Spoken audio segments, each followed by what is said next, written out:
say na Igbos bandits, terrorists.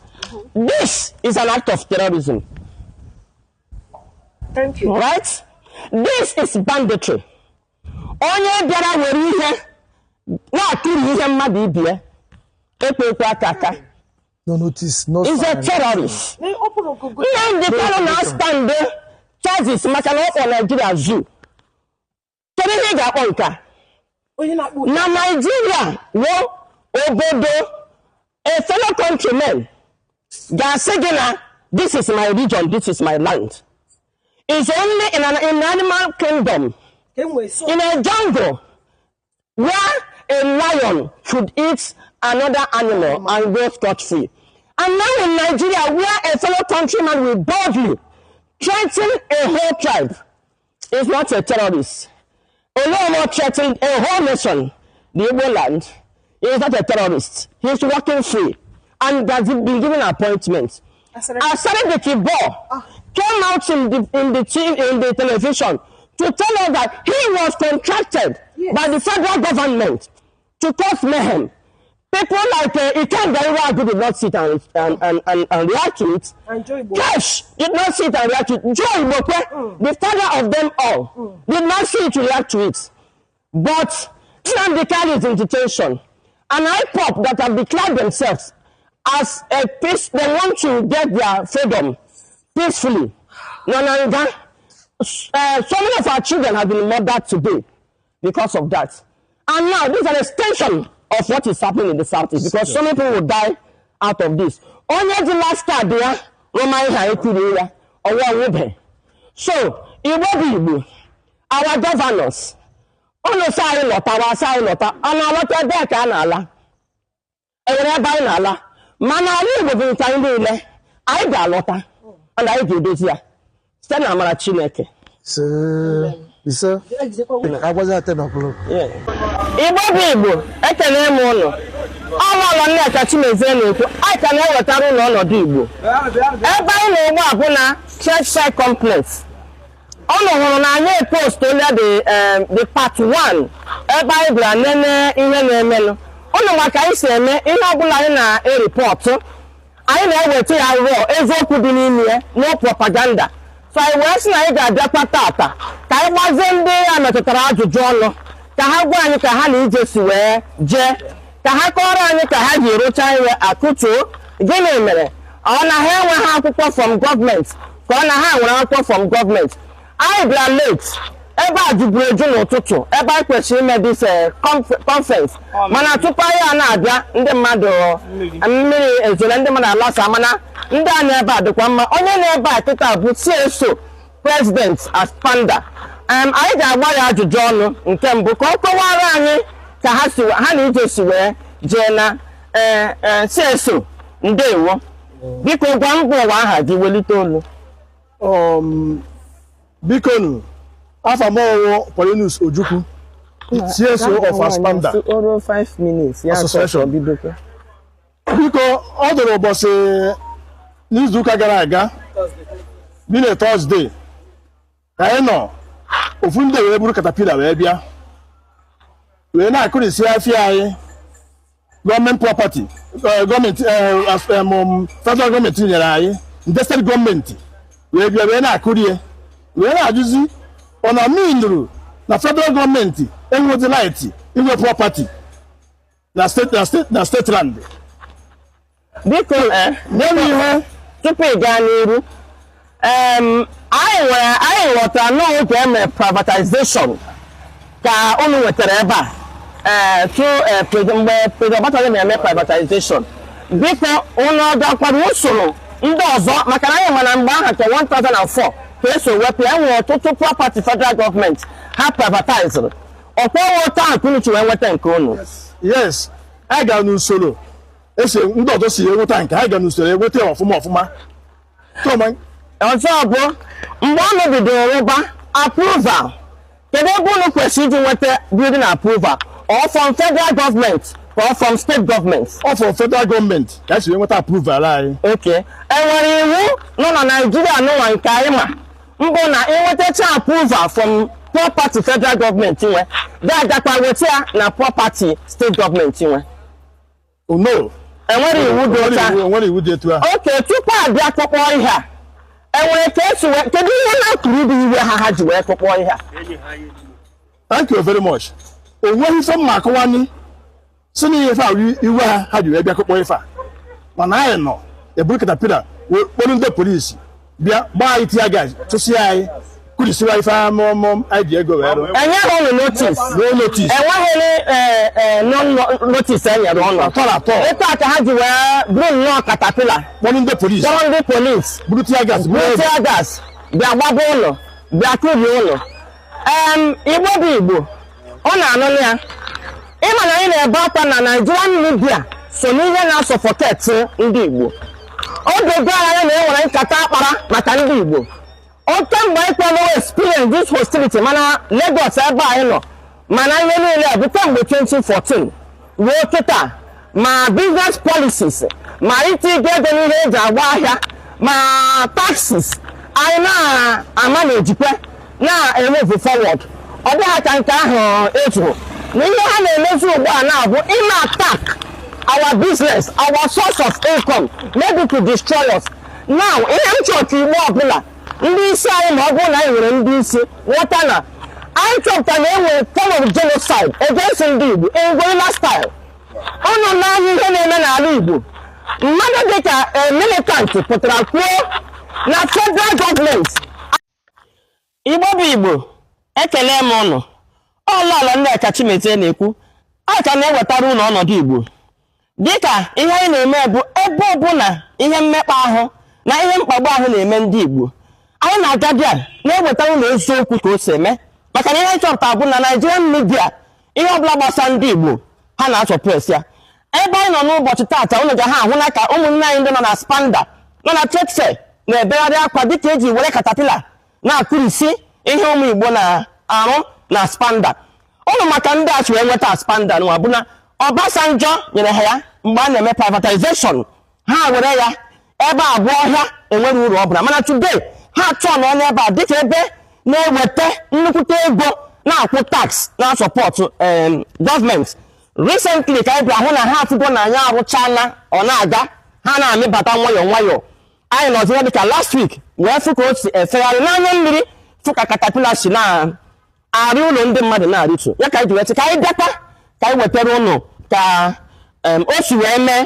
onye mmiri ya nọ ebe a nwanne gwa ha aha gị afọ m Chukwuma Ileka PA to CSO of Aspanda. Okay, onye nwa PA to CSO Aspanda ya nwa na-akpọgharị anyị n'ụbọchị taa ka o gosi anyị ebe akụriri ihe ebe anyị na ugbo abụọ new site Aspanda new site ihe awụ Aspanda new site you can imagine ụdị ego a ebe a arụsị agha ndị mmadụ bido ahịa ụdị tax na ụdị ego ha ga na-eweta na gọọmenti mana tata because na anyị bụ ndị Igbo na a na-achị ha na-eme anyị ka eji rigo ya biko na ụnụ ga-eche anyị ga-ewetara ụnụ ka o si na-eme ndị ọ metụtara ihe kpatara eji na-eme ya ndewo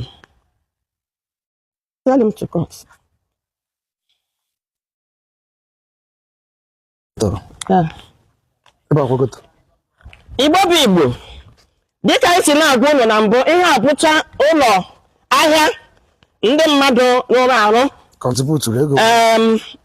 ụnụ mana ihe awụkwanụ nga ebidoro 2 naira Awolowo nyere anyị na ka a lụsịrị agha ewere 2 naira nye anyị ka anyị wee nwee ike ịhụ na egbutọpụrụ anyị after Awolowo kwuru na ji agụụ as a hunger as a weapon of war mgbe ha sị na ha agaghị emeri agha Biafra were gbuo over 1 million children of the Biafran nation. Then after the war, onyekwa 2 naira to finish us up. Ngwa na omeho. Ihe chọpụtara ugbu a na President Buhari Tinubu tekere continue from ebe Awolowo kwesịrị from every indication.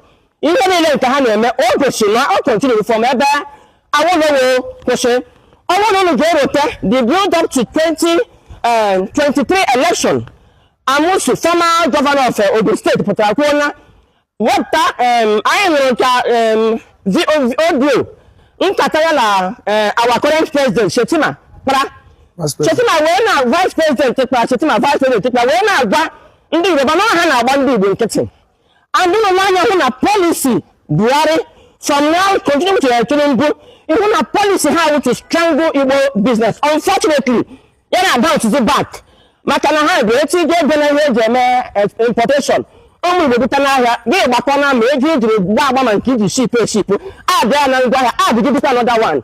You know, ihe wee rịa elu ha hụ na nke ahụ anaghị awụ ọkụ ha gbalịala tupu ọrụ bekee ugbu a lahaji bank lahaji ịla lahaji ha hụkwa na anyị ka dị strong so ihe achọzi ụmụ ụgbọ na imezi atak ọdụ ebe anyị nọ na-azụ ahịa mana Chineke nke ndị Igbo Chineke nke anyị na-efe ọ bụrụ na Chukwu ekwe ha ka anyị kpochapụ anyị n'agha ọkpụkpọ ka ekpochapụ anyị oge esi izu ego anyị niile na bank ana m agụ na ndị Igbo ihe wụ another face a sị na achịkọta onye ụwa achụpụ anyị ebe ahụ dị ya mma ihe a na-abụ a wake up call to ndị Igbo na ọrụ ole mgbe anyị ga-ewegharị ọnọdụ ọrụ ole mgbe anyị ga-anọgharị no excuses ọnwụ na ndị nna anyị ha enweghị excuse mgbe anyị nyere ha 22 naira mgbe e nyere ha 22 naira ọ ga-alụrụ agha ha wee ya they did not cry they did not give any excuse ha wee ya kulie I think in this time and era we will do better no more port anọghị n'ala Igbo ha agaghị etiri anyị port no more they won't put it I get take the bull by the horn. We tell you the leg go to the rubber. But I'm one a bit as panda. But all I can give me. In the name we go to Lana Navy. I don't see a blue control Lana Navy Metaya. In the outside I shop here. In the outside I have to tell her I said we are like Kanu. From Lagos to Kanu it's over 12 hours. Lagos to Alibu is less than 6 hours. In the water cold the roller by the mana aka na-ebe dịka ọtụtụ ndị jiri mgbara ajụjụ ọnụ ọbụ ị na-ala ka ndị gọvanọ ị na-alakwu ya awa ajụjụ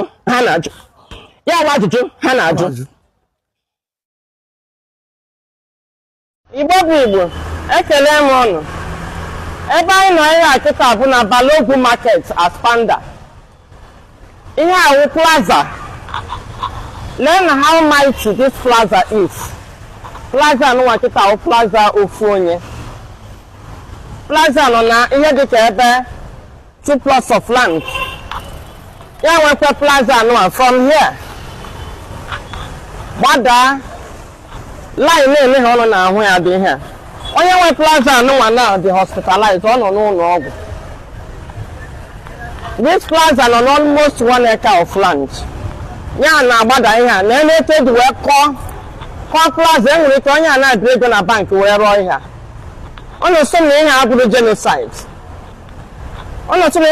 genocide let not it wee kọọ plaza mmadụ and from nkọwa nke anyị bụ na federal government privatized ebe a wee nye ha anyị and ha nwere approval plan contrary to ihe Lagos state government na-ekwu na ha enweghị plan legodo ụlọ mmadụ na eke ụdị akpọmụgwọ dị ihe nke legodo ụlọ mmadụ rụrụ arụ na-ele na ya Chineke ahụ gbadata ebe a na-ele na anya ebe a ihe abụ ihe akụrụ ụlọ mmadụ ihe ahụ almost 2 stories building ụlọ ahụ ya agbadachara ruo na ọya dị ha legodo na ihe akụrụ ụlọ mmadụ onye nwe victim na nọ na hospital ndị nwere ike this man nwere ha na onye nwere ike nwere ha na ọ na-asị m na ihe ahụ genocide na-ele na ya ihe ahụ 2 story na-ele na ihe m na-aga this property nọ about 2 acres of land na-ele na ya ka esi taa nya ọ nọ so na ihe abụghị mass murder ka ndị a na-commit ihe ahụ they have started the genocide unfortunately ndị be anyị amadụ na-ebidogo another genocide the Lagos state government na-commit genocide against ndị Igbo maka na onye nwe property a nọ n'ụlọ ọgwụ na onye a na ọ ga-survive kwa ihe a na-ene enwere ike nwoke a na ebee ka mmadụ kpata n'ụdị ego onye a ga-awụ n'ego obi na bank so automatically nwoke anaghị agba property ọ naghị agba ego ikekwe obiri ego na bank na-ele na ihe ahụ property mmadụ na no notice no nothing ka bịa destroy ya ndị mmadụ ihe ahụ ihe ndị Igbo na-agabiga so Igbo bụ Igbo ebe ọbụla ọ nọ na-anụ olu m ka ọ na-eme ike gbatara ụmụnne nọ na 3rd floor enyemaka ndị gọvanọs, ndị seneti, ndị kwụrụ onwe ha ndị isi ọkwụ n'osi ndị Igbo enweghị ntị. Gọvanọ Umahi ị ka na-achọ prezidenti 2039 egbuchazienụ ndị ị ga-achị ka egbuchazie ndị Igbo kedu platfọm ị ga-eji achọ ọchịchị. Anyị na-eme ụlọ expect na ụlọ ekpechite ichi ọnụ n'okwu a na Lagos state government na commit mass murder here. Another genocide in disguise. Another genocide of ndị Igbo is ongoing in Nigeria right now. Ihe awụ property murder, ihe property nọ n'ụlọ ọgwụ. Onye anwụ ọkịta ka ihe a ga-akpọ agaghị report ya report. So Igbo bụ Igbo lete na ebe ọbụla ụlọ nọ. Ọ bụrụ na ha chọọ ọzọ na Nigeria ha gwa anyị ka anyị laba. Enweghị mgbe anyị ji chọọ Nigeria chọọ. Ọnọ ya ka arụ ibe biko tụsaa na ihe a. Ndị Igbo n'obodo oyibo biko kpọwa na anyị na Trump, kpọwa na anyị ndị France, kpọwa na anyị ndị ọcha, ọbụla sọsọ ndị Israel ka a na-egbu. Na-ese egbu ndị Igbo na-enwere mass genocide of ndị Igbo right now in Nigeria. A na-agba anyị n'ụlọ, a na-agba anyị na Lagos. Ndị Lagos chọrọ ịkọmit genocide against ndị Igbo and they have slowly started it. Ọ nọgbazia nkịtị egbukpọzie ụmụ ụlọ amazie ụmụ platform ga-eji na-achọ ọchịchị. Ndewo. I was at a meeting a few days back last week, and they said, the Igbos, we must find a way of checkmate down. I sat there in the midst of them. And the man said, you are not even saying anything. I said, what is the offense? He said, they are bought everywhere in Lagos. They are buying and buying. And I said, when they came with gun and shot your people, or your people collected money for the purchase. Baba looked at me and said, why are you like this? I said, I'm like that. Did your people sell to them? Or they brought gun and said, your land or your life? Why don't you learn their industry? Who asked you to sell your land?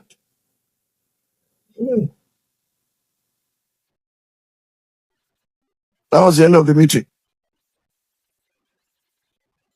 If you are going to invite me into a meeting where we are going to move the nation forward, don't pitch one tribe or ethnic clash against the other. It's not going to work for those of us who believe that the best of the North and the best of the South must come together to steer the shape of our nation. For instance, you come to Lagos and say Lagos is no man's land, it belongs to... You have to be sensible enough to know you're talking to your host. You talk to your host respectfully. You don't rub it on their face, even though you are buying their houses, you're taking their women lawfully. You don't need to go there and say, the law backs me. No, we are human beings. You know, the law says you should not take the laws into your hands. But we're talking about the country, we're talking about xenophobia. Before you know, people are dead. So what I'm saying is that we should be humble. We should not arrogate too much to ourselves. Wow, Mandela is this morning. Mandela is this morning. Wow. This one is a massacre.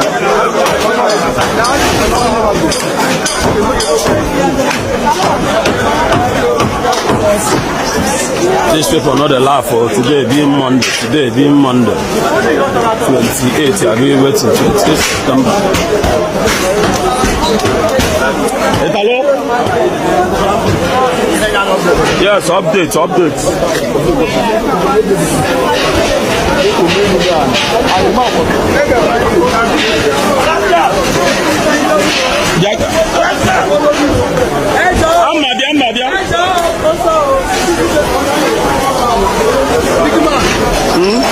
And the only thing people do, come here and start disturbing and destroying it.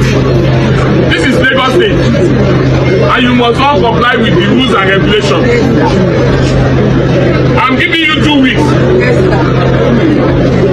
Otherwise, you people will not enjoy your Valentine. On Valentine, you are going to destroy all this. Don't do what you are supposed to do.